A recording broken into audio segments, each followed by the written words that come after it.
ಬಳ್ಳಾರಿಯಲ್ಲಿ ನಡೆದ ಗಲಭೆ ಕೇಸ್ ಸಂಬಂಧ ಪೊಲೀಸ್ ತನಿಖೆ ಚುರುಕುಗೊಂಡಿದೆ. ಕಾಂಗ್ರೆಸ್ ಕಾರ್ಯಕರ್ತನ ಮೇಲೆ ಫೈರಿಂಗ್ ಮಾಡಿದ್ದು ಯಾರು ಅನ್ನೋದೇ ಸಾಕಷ್ಟು ಗೊಂದಲದ ಗೂಡಾಗಿದೆ. ಪೊಲೀಸರು ರಾಜಶೇಖರ್ ದೇಹದಲ್ಲಿದ್ದ ಬುಲೆಟ್ ಬೆನ್ನಟ್ಟಿದ್ದಾರೆ. ಹಾಗಾದ್ರೆ ಪೊಲೀಸರ ತನಿಖೆಯಲ್ಲಿ ಏನೆಲ್ಲ ಅಪ್ಡೇಟ್ ಆಗಿದೆ, ಏನೆಲ್ಲ ಸತ್ಯ ಹೊರ ಬಂದಿದೆ, ಬನ್ನಿ ನೋಡೋಣ.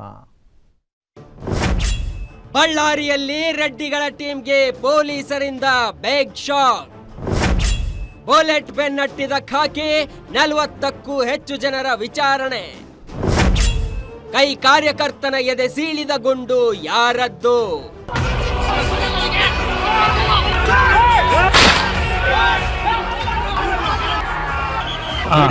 ಬಳ್ಳಾರಿ ಫೈರಿಂಗ್ ಪ್ರಕರಣಕ್ಕೆ ಸಂಬಂಧಿಸಿದಂತೆ ತನಿಖೆ ಚುರುಕುಗೊಂಡಿದೆ. ಬಿಜೆಪಿ ಶಾಸಕ ಗಾಲಿ ಜನಾರ್ದನ್ ರೆಡ್ಡಿ ನೀಡಿದ ದೂರಿನ ಆಧಾರದ ಮೇಲೆ ಶಾಸಕ ನಾರಾ ಭರತ್ ರೆಡ್ಡಿ ಸೇರಿದಂತೆ 41 ಜನರ ಮೇಲೆ ಎಫ್ಐಆರ್ ದಾಖಲಾಗಿದೆ. ಪ್ರಕರಣಕ್ಕೆ ಸಂಬಂಧಿಸಿದಂತೆ ಈಗಾಗಲೇ 40ಕ್ಕೂ ಹೆಚ್ಚು ಜನರನ್ನ ವಶಕ್ಕೆ ಪಡೆದು ವಿಚಾರಣೆ ನಡೆಸಿರೋ ಬಳ್ಳಾರಿ ಪೊಲೀಸರು ಗನ್ ಯಾರದ್ದು, ಅಲ್ಲಿಗೆ ಯಾಕೆ ತರಲಾಗಿತ್ತು ಅಂತ ಪರಿಶೀಲನೆ ಮಾಡಿದ್ದಾರೆ. ವಿಡಿಯೋದಲ್ಲಿ ಕಾಣಿಸಿಕೊಂಡವರನ್ನ ಪತ್ತೆ ಮಾಡಿರೋ ಪೊಲೀಸರು ಕಾನೂನು ರೀತಿ ಕ್ರಮ ಜರುಗಿಸಲು ಸಿದ್ಧತೆ ನಡೆಸಿದ್ದಾರೆ.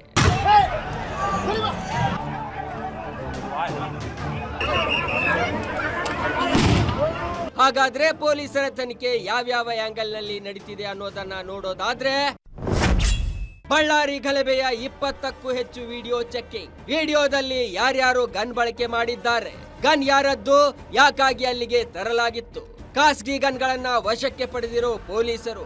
ಈಗಾಗಲೇ 2 ಗನ್ಮ್ಯಾನ್ಗಳ ಎನ್ಕ್ವೈರಿ. ರಾಜಶೇಖರ್ ದೇಹದಲ್ಲಿದ್ದ ಗುಂಡು ಎಫ್ಎಸ್ಎಲ್ಗೆ ರವಾನೆ. ಬೆಂಗಳೂರಿನ ಮಡಿವಾಳ ಎಫ್ಎಸ್ಎಲ್ ಕೇಂದ್ರಕ್ಕೆ ರವಾನೆ. ಗುಂಡು ಹಾರಿಸಿದ ವೇಳೆ ಹಾರಿರುವ ಕ್ಯಾಪ್ಗಳು ಸೈಜ್. ಸ್ಥಳದಲ್ಲಿ ಬಿದ್ದಿದ್ದ ಕ್ಯಾಪ್ ಸೀಸ್ ಮಾಡಿ ಎಫ್ಎಸ್ಎಲ್ಗೆ ರವಾನೆ. ಯಾವ ಗನ್ನಿಂದ ಫೈರ್ ಆಗಿದೆ ಅಂತ ಪರಿಶೀಲನೆ. ರಾಜಶೇಖರ್ ದೇಹದಲ್ಲಿದ್ದ ಗುಂಡಿನ ಮಾರ್ಕ್ ಪರಿಶೀಲನೆ. 2 ಮಾರ್ಕ್ ಮ್ಯಾಚ್ ಆದಲ್ಲಿ ಬುಲೆಟ್ ಮೂಲ ಪತ್ತೆ.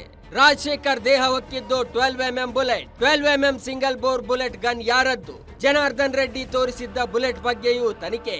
ಇದರ ನಡುವೆ ಬಳ್ಳಾರಿಯಲ್ಲಿ ನಡೆದ ಬ್ಯಾನರ್ ಗಲಾಟೆಯಲ್ಲಿ ಮೃತಪಟ್ಟ ರಾಜಶೇಖರ್ ಮನೆಗೆ ಇಂದು ಸಚಿವ ಜಮೀರ್ ಅಹಮದ್ ಖಾನ್ ಭೇಟಿ ನೀಡಿ ಕುಟುಂಬಕ್ಕೆ ಸಾಂತ್ವನ ಹೇಳಿದ್ದಾರೆ. ಈ ವೇಳೆ ಮೃತರ ಕುಟುಂಬಕ್ಕೆ 25 ಲಕ್ಷ ರೂಪಾಯಿ ಪರಿಹಾರ ನೀಡಿದ್ದಾರೆ. ನಿಮ್ಮೊಂದಿಗೆ ನಮ್ಮ ಸರ್ಕಾರ ಇರುತ್ತೆ, ನಮ್ಮ ಶಾಸಕರು ಇದ್ದಾರೆ ಎಂದು ಧೈರ್ಯ ತುಂಬಿದ್ದಾರೆ. ಭರತ್ ರೆಡ್ಡಿ ಕಡೆಯಿಂದ ಗಣೇಶಿಂದ ನಾವೇನೋ ಸಣ್ಣ ಕಾಣಿಕೆ, ಅವನಿಗಂತೂ ನಾವು ತರಕ್ಕೆ ಸಾಧ್ಯ ಆಗಲ್ಲ. ಒಂದು ಸಣ್ಣ ಕಾಣಿಕೆ ಅವ್ರ ಕುಟುಂಬಗಳು ಒಳ್ಳೆಯದಾಗಲಿ ಅಂತ ಒಂದು ಸಣ್ಣ ಕಾಣಿಕೆ ಸಹಾಯನ ನಮ್ಮ ಕಡೆಯಿಂದ ನಾವು ಮಾಡಿದ್ದೀವಿ. ಎಷ್ಟು ಸರ್? ಅದು ಬೇಡ, ಅದು ಹೇಳೋದು ಬೇಡ, ಅದು ಪಾಪ ಕಾಣಿಕೆ ಬೇಡ, ಅದು ಬೇಡ. ಅದು ಏನೋ ಒಂದು ಕೊಟ್ಟಿದ್ದೀವಿ ಅವ್ರಿಗೆ, ಏನು ಕೊಟ್ಟರು ಕಡಿಮೆ. ಆ ಹುಡುಗನಿಗಂತೂ ಬೆಲೆನೇ ಕಟ್ಟಕ್ಕಾಗಲ್ಲ. ನಾವು ರಾಜಶೇಖರ್ ಅವನ ಜೀವ ಹೋಗಿರೋದು ಆ ಬೆಲೆ ಕಟ್ಟಕ್ಕಾಗಲ್ಲ. ನಮ್ಮ ಕಡೆಯಿಂದ ಏನು ಸಹಾಯ ಮಾಡಬೇಕು ನಾವು ಒಂದು ಸಹಾಯವನ್ನ ಮಾಡಿದ್ದೀವಿ. ಪಾರ್ಟಿಯಿಂದನೂ ಮಾಡ್ತಾರೆ, ಪಾರ್ಟಿಯಿಂದನೂ ಅಧ್ಯಕ್ಷರು ಮಾತಾಡಿದ್ದಾರೆ. ಒಟ್ಟಾರೆ ಬಳ್ಳಾರಿಯಲ್ಲಿ ನಡೆದ ಘರ್ಷಣೆ ಸರ್ಕಾರಕ್ಕೆ ದೊಡ್ಡ ಸವಾಲಾಗಿದೆ. ಒಂದು ಕಡೆ ವಿಪಕ್ಷದವರ ವಾಕ್ಸಮರ, ಮತ್ತೊಂದು ಕಡೆ ತಮ್ಮ ಪಕ್ಷದ ಕಾರ್ಯಕರ್ತನನ್ನ ಕೊಂದಿದ್ದು ಯಾರು ಅನ್ನೋದೇ ನಿಗೂಢವಾಗಿದೆ. ಪೊಲೀಸರ ತನಿಖೆ ಬಳಿಕ ಯಾರ್ಯಾರಿಗೆ ಸಂಕಷ್ಟ ಅನ್ನೋದನ್ನ ಕಾದು ನೋಡಬೇಕಿದೆ. ಕ್ಯಾಮರಾಮನ್ ರಾಧಾಕೃಷ್ಣ ಜೊತೆಗೆ ವೆಂಕಟೇಶ್ ಕುಲಕರ್ಣಿ, ಗ್ಯಾರಂಟಿ ನ್ಯೂಸ್, ಬಳ್ಳಾರಿ.